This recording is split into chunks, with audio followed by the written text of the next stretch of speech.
Good afternoon everyone, I am Mr. Ish. I hope everyone is doing well. This question comes to me from a particular viewer from their textbook and I'm solving it in terms of this video.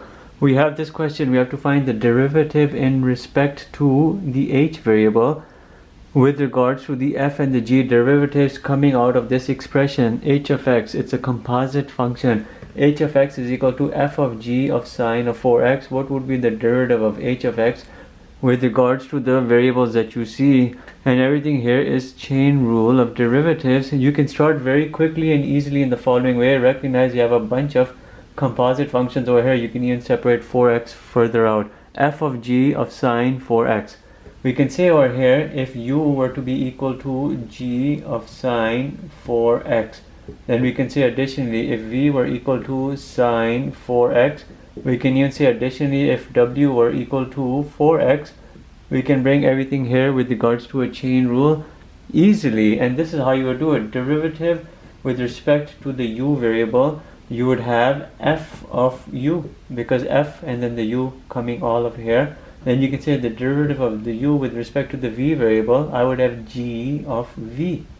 Then you can even say derivative of v with respect to the w variable, based on the substitution you see over here, it would be sine of w, because w represents 4x, sine w, sine 4x would be exactly that. And then lastly, w, derivative of w with respect to the x, you have 4x, and now everything comes to an end when we do the derivative. I know the derivative of 4x is a 4, and I'll put it right over here, and this would represent the derivative of h, 4.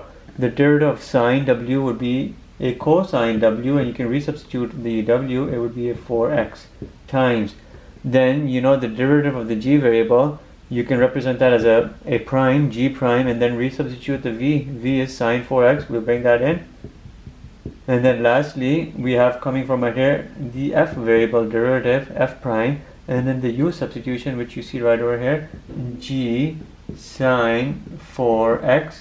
And this right here would actually be your answer. If you want, you can erase all of these product signs, but I'm keeping them in because it's less confusing and you can see the distinct parts of this overall derivative. 4 cosine 4x, g prime sine 4x, f prime g sine 4x. Since everything here is in a product relationship, technically order does not matter, but this here is your end result, and our answer, the video comes to an end. Thank you for watching.